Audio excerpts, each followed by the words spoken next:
అధికారంలో ఉన్న కాంగ్రెస్ పార్టీ అభ్యర్థి నవీన్ కుమార్ ను గెలిపించినట్లయితే జూబ్లీహిల్స్ లో నియోజకవర్గంలో రోడ్లు డ్రైనేజీ వ్యవస్థలను మార్చి ప్రజలకు మేలు చేసే అవకాశం ఉంటుందని మంత్రి సీతక్క తెలిపారు. బోరబండలో ఇంటింటి ప్రచారంలో పాల్గొన్న సీతక్క రేవంత్ సర్కారు ఇస్తున్న అభివృద్ధి సంక్షేమ కార్యక్రమాలను వివరించారు. 10 ఏళ్ల బీఆర్ఎస్ పార్టీ జూబ్లీహిల్స్ లో అభివృద్ధిని గాలికి వదిలేసిందని సీతక్క చెప్పారు. స్థానిక యువకుడు నవీన్ కుమార్ కు జూబ్లీహిల్స్ ఓటర్లు అండగా ఉంటే సీఎం రేవంత్ సహా ప్రభుత్వ యంత్రాంగం అండగా ఉండి అభివృద్ధికి సహకరిస్తుంది అని చెప్పారు. అన్ని వర్గాల ప్రజలకు తోడుగా అండగా ఉంటామని చెబుతున్న మంత్రి సీతక్కతో ఈటీవీ ముఖాముఖి. జూబ్లీహిల్స్ ఉప ఎన్నికలో మంత్రి సీతక్క పర్యటిస్తున్నారు. మరిన్ని విషయాలను ఆమెను అడిగి తెలుసుకుందాం. మేడం, ప్రచారం చేస్తున్నారు, స్పందన ఎలా ఉంది మేడం? బ్రహ్మాండంగా ఉంది. ప్రజలకు అందరికీ తెలిసిన వ్యక్తి. కాంగ్రెస్ పార్టీ కూడా గత 3 టర్ముల నుంచి ఇక్కడ అవకాశం ఇవ్వలేదు. మరి కాబట్టి ఈరోజు కాంగ్రెస్ పార్టీ అధికారంలో ఉంది. మరి అధికారానికి వచ్చిన నాటి నుంచి ఈ యొక్క జూబ్లీహిల్స్ నియోజకవర్గంలోనే మేము ఈ మధ్యకాలంలో 150 కోట్లతోటి డ్రైనేజ్ కానీ, రోడ్స్ కానీ, మరి కరెంట్ పోల్స్ లైన్స్ క్లియర్ చేయడం కానీ ఇవన్నిటి మీద మరి చేయడం జరుగుతుంది. కాబట్టి ప్రజలందరిలో మంచి స్పందన ఉంది. మరి రాబోయేటువంటి కాలంలో వాళ్ళకు కూడా ఇందిరమ్మ ఇల్లులు 5 లక్షలతోటి ఇస్తాం. మరి సన్నబియ్యం ఇస్తున్నాం. పేదల ఇళ్లలో కరెంటు 200 యూనిట్ల కరెంటు నడుస్తుంది. మహిళలు కూడా పెద్ద ఎత్తున ఫ్రీ బస్సు వాడుకుంటూ ఉన్నారు. రాష్ట్రంలో 1.5 ఇయర్లోనే దాదాపుగా 70,000 మందికి ఉద్యోగాలు ఇచ్చినాం. మరి గత 10 సంవత్సరాలుగా వాళ్ళు చేయలేనటువంటి పనులను 1.5 ఇయర్లో మేము చేసి చూపించడం జరిగింది. ఖచ్చితంగా కాంగ్రెస్ పార్టీ అభ్యర్థి ప్రజల మనిషిగా ఉన్నాడు, గల్లీలలో తెలిసిన వ్యక్తి. మా సీఎం గారు కూడా మరి పట్టణం మీద ప్రత్యేక దృష్టి పెట్టి హైదరాబాద్ నగరాన్ని అభివృద్ధిలో ముందంజలో ఉంచాలని కృషి చేస్తున్నారు. కాబట్టి ఇవన్నిటిని దృష్టిలో పెట్టుకొని అందరూ కూడా మాకు అనుకూలంగా స్పందిస్తాం. అయితే ఎలక్షన్ దగ్గర పడుతున్న కొద్దీ మీ నేతల మధ్య కోఆర్డినేషన్ కానీ, కార్యకర్తలను సమన్వయపరచడం కానీ, డోర్ టు డోర్ తిరిగి ఆ ఓటు హక్కు అనేది వినియోగించుకునే వరకు ఈ పోలింగ్ బూత్ వైజ్ ఎలా కోఆర్డినేట్ చేసుకుని ముందుకెళ్తున్నారు?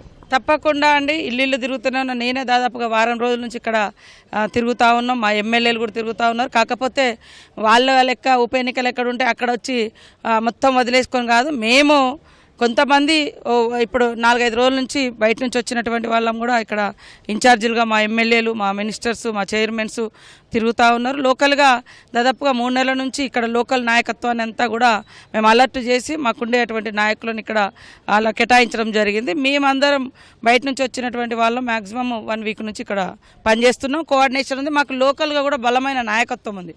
ఈ బోరబండాలో కాలనీలు నిర్మించడంలో కానీ, ఇండ్లు ఇవ్వడంలో కానీ కాంగ్రెసే కీలక పాత్ర. ఆ రోజు పీజేఆర్ గారి కాడ నుంచి మొదలు పెడితే అంతకుముందు వైఎస్ఆర్ గారు ఇల్లులు ఇచ్చింది కానీ, పీజేఆర్ గారి హయాంలో ఈ కాలనీల కోసం మరి ఫైట్ చేసి ఇవన్నీ కాలనీలు నిర్మించింది కానీ ఇవన్నీ కూడా కాంగ్రెస్ ఆధ్వర్యంలోనే జరిగింది. గత 10 సంవత్సరాల్లో గల్లీల ముఖం కూడా చూసినటువంటి దాఖలాలు లేవు. అదే కాకుండా ఇవాళ సెంటిమెంట్ల మీద ఓట్లు అడుగుతున్నారు. ఇదే పీజేఆర్ గారు ఈ హైదరాబాద్ బ్రాండ్గా, హైదరాబాద్కు తెలిసిన వ్యక్తిగా, గల్లీ బిడ్డలుగా పనిచేసిన వ్యక్తి చనిపోతే ఆ కుటుంబం నిలబడితే కనీసం టీడీపీ, బీజేపీ కూడా పోటీ పెట్టలే ఆ రోజు పీజేఆర్ గారి కుటుంబం మీద. కానీ ఆ రోజు ఇదే బీఆర్ఎస్ పార్టీ, అది ప్రతిపక్ష పార్టీగా కూడా లేదు కనీసం. కానీ ఓట్ల కోసం ఎంత ఆతృత ఉందో, ఒక మంచి నేత మీద, తెలంగాణ కోసం ఫైట్ చేసినటువంటి నేత మీద మరి పోటీకి, వాళ్ళ కుటుంబం మీద పోటీకి పెట్టి ఆ రోజు కన్నీళ్ళకు కారణమైంది వీళ్ళే. ఒక సాంప్రదాయం ఉండేది ఉమ్మడి రాష్ట్రంలో, ఎవరైనా చనిపోతే ఆ కుటుంబం మీద పోటీ పెట్టకూడదని. కానీ బీఆర్ఎస్ పార్టీ వచ్చినాక ఆ సాంప్రదాయానికి బదులు దుస్సంప్రదాయాలు తీసుకొచ్చి ఇలా కన్నీళ్లు కాల్చేది బీఆర్ఎస్ నాయకులు. కాబట్టి మంచి సాంప్రదాయాలన్నీ కూడా పొడగొట్టిరు. కుటుంబ సాంప్రదాయాలు, వ్యక్తిగత సాంప్రదాయాలు తీసుకొచ్చి ఇది తెలంగాణ సిద్ధాంతం, తెలంగాణ ప్రజల ఆచారం అని రుద్ది వాళ్ళ ఫామ్ హౌస్ కల్చర్ను ప్రజల మీద రుద్దిరు. ప్రధానంగా అధికార పార్టీకి సంబంధించి అభ్యర్థిని ఎన్నుకున్నట్లయితే అభివృద్ధి సంక్షేమ కార్యక్రమాలు చేయడానికి ఆస్కారం ఉంటుంది. గత 2 ఏళ్ళుగా కూడా అనేక కార్యక్రమాలు ఈ జూబ్లీహిల్స్ నియోజకవర్గంలో కావచ్చు, రాష్ట్ర వ్యాప్తంగా కూడా ముఖ్యమంత్రి సారథ్యంలో మంత్రివర్గం అంతా కూడా చేస్తూ వస్తుంది. మీరు ప్రధానంగా గల్లీ డోర్ టు డోర్ తిరిగేటప్పుడు అనేక కార్యక్రమాలు చేసి ఉంటారు. ప్రధానంగా ఏ సమస్యలు మీ దృష్టికి వచ్చే ప్రాధాన్యత క్రమంలో రాబోయే 3 ఏళ్లలో చేసే అవకాశం ఉందంటారు? వాస్తవానికి ఇళ్లలో నీళ్లు రావడం, డ్రైనేజ్ ప్రాబ్లమ్స్ ఉన్నది, రోడ్ల ప్రాబ్లం ఉంది, కరెంటు లైన్స్, తర్వాత ఇండ్లు కూడా గతంలో కాంగ్రెస్ ఇచ్చిన ఇల్లులే తప్ప ఇక్కడెక్కడ ఇల్లులు కనబడడం లేదు. ఇల్లులు అడుగుతూ ఉన్నారు. ఇలా కొంత ఉపాధి, పిల్లల కోసం ఉపాధి అడుగుతూ ఉన్నారు. ఇది మేజర్గా ఇల్లులు అడుగుతున్నారు, రోడ్లు, డ్రైనేజీ, ఇది మేజర్ సమస్యగా మా దృష్టికి వస్తాం. అంటే గత 10 ఏళ్ళు కూడా అధికారంలో ఉన్నటువంటి బీఆర్ఎస్ కావచ్చు, స్వర్గీయ మాగంటి గోపీనాథ్ కావచ్చు, అనేక సమస్యలు ఇప్పటికీ ఉండడానికి కారణం వాళ్ళు చేయలేదంటారా? సరే, ఆయన చెప్పిండా చెప్పలేదా మాకు తెలియదు. కానీ బీఆర్ఎస్ హయాంలో ఈ గల్లీలు పట్టించుకొని ఉంటే ఇవాళ బోరబండాలో మేమే 25 కోట్ల రూపాయలు ఈ మధ్య కాలంలో ప్రకటించడం. ఇక్కడ కూడా రోడ్ అనౌన్స్ అయింది, శాంక్షన్ కూడా అయింది. ఇది కోడ్ రావడంతో ఈ రోడ్ ఆగిపోయింది. కొన్ని గల్లీలలో రోడ్లు వేసినాం, డ్రైనేజీలు నిర్మించినాం. వాళ్ళు పట్టించుకోలేదు. ఓట్లు అప్పుడు వచ్చి ఇందాక అన్నానగర్ కాలనీ పోయినాం. ఎన్టీ రామారావు గారు ఆ రోజు కాలనీ ఇచ్చిండు. 10 ఏళ్ళకు ఒకసారి అది రెన్యువల్ చేయడం, అంటే ఉంటారా కూలి పని మీద వచ్చిరా ఎట్లా అని. అది వాళ్ళు కనీసం పోయినసారి కేవలం వాళ్ళ 10 మందికి చేసుకున్నారు, తర్వాత మిగతా వాళ్ళవి రెన్యువల్ చేయలేదు ఇండ్ల పట్టాలు. సో అలాంటి సమస్యలు మన దగ్గరికి రావడం జరిగింది. అలాంటి వాళ్ళ సమస్యలు కూడా స్వాస్థ్యంగా పరిష్కరించే బాధ్యత మాది.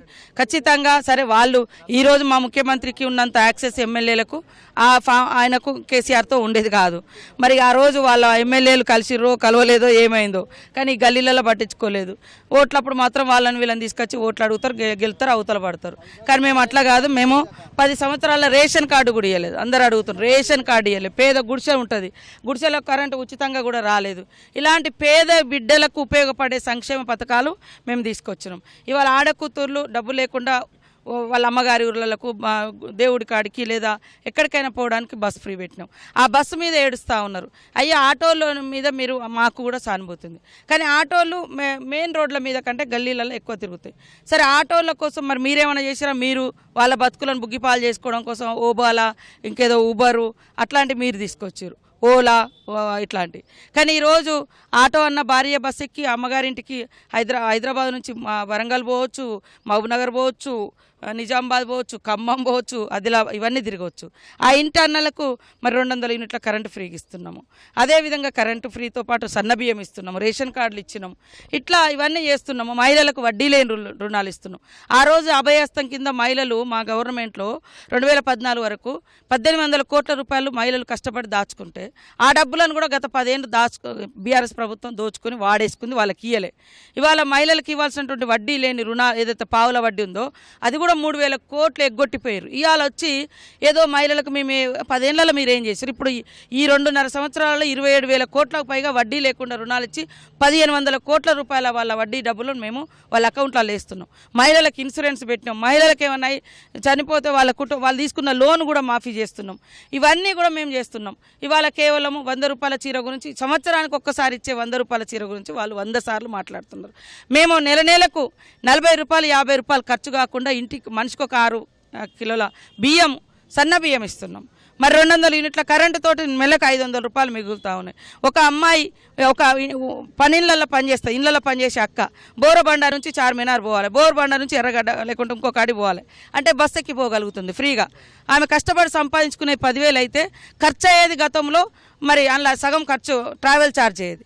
దాని లేకుండా ఇవాళ ట్రావెల్ ఛార్జెస్ 3,000, 2,000, 4,000 అలాంటి రోజు పని చేసుకొని బతికే బిడ్డలకు కూడా బస్సు ఫ్రీ చేయడం మూలంగా వాళ్ళకు మిగులుతూ ఉన్నాయి. ఇవన్నీ ఆలోచించాలని కోరుతా ఉన్నాం. అక్క, చివరగా కాంగ్రెస్ పార్టీకి మీ అభ్యర్థి నవీన్ కుమార్ యాదవ్కి ఓటర్లు ఓటు వేయాలి అని చెప్పాలనుకుంటే ఏం చూసి ఓటు వేయాలని మీరు చెప్పదలుచుకుంటారు? అన్ని వర్గాలకు, అన్ని ప్రాంతాల యొక్క మరి హక్కులను, అదేవిధంగా వాళ్లకు ఒక అండగా దండగా ప్రభుత్వం ఉంది. ఏ ప్రాంతాన్ని మేము కించపరచలేదు, ఏ వర్గాన్ని, ఏ కులాన్ని, ఏ మతాన్ని కించపరచలేదు. ఇక్కడ పుట్టిన బిడ్డలు ఇక్కడ పని చేసుకొని బతికే స్వేచ్ఛ ఉంటుందని, వాళ్ళకి ఎవరికి అన్న తమ్ముడు అంటే నేనున్నా అని ఒక శ్రీశైలం యాదవ్ గారి కుటుంబము హైదరాబాద్లో అందరితో ఒక మంచి రిలేషన్ ఉన్న కుటుంబం. సో ఆ కుటుంబం నుంచి వచ్చిన బిడ్డగా మాకేదైనా కష్టం వస్తే ముందుగాల నవీన్ యాదవ్ మాకు ఉంటాడు అనేటువంటి ధైర్యం ఉంది. ఎవరిని కించపరచలేదు, ఎవరి భాషను, ఎవరి యాసను, ఎవరి తిండిని, ఎవరి ప్రాంతాన్ని, ఎవరిని కూడా దూషించిన చరిత్ర మరి మన నవీన్ యాదవ్కు కానీ కాంగ్రెస్ పార్టీకి కానీ లేదు. కాబట్టి బీసీ వర్గాల నుంచి వచ్చినటువంటి బిడ్డ గతంలో పనిచేసి 2 సార్లు ఓడిపోయి ఉన్నాడు. ఒక్క అవకాశం ఇవ్వండి. అధికారంలో ఉన్నాం మనము. ఖచ్చితంగా ఇప్పుడు ఇల్లు లేనటువంటి వాళ్ళే చాలా మంది ఇల్లులు చూస్తూ ఉన్నాం. వాళ్ళందరికీ కూడా ఇల్లులు ఇవ్వడం జరుగుతుంది. దయచేసి 10 సంవత్సరాలు గతంలో వాళ్ళకి అవకాశం ఇచ్చారు.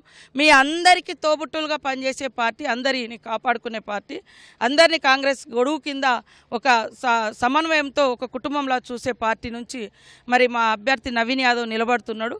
మీకు ఏ కష్టం వచ్చినా, ఎవరితో ఇబ్బంది ఉన్నా ఆ కుటుంబము, మా పార్టీ, ఆ నవీన్ యాదవ్ కూడా ఖచ్చితంగా మీకు తోడుగా ఉంటాడు. ఆ భరోసా, ఆ ధైర్యం మీకోసం ఫైట్ చేసేటువంటి వ్యక్తి నవీన్ యాదవ్. కాబట్టి ఒక అవకాశం చేయి గుర్తు మీద ఓటేసి గెలిపించాలని కోరుతాను.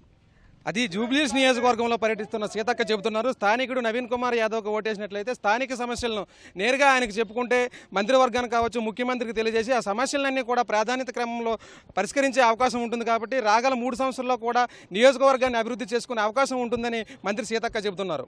What to you?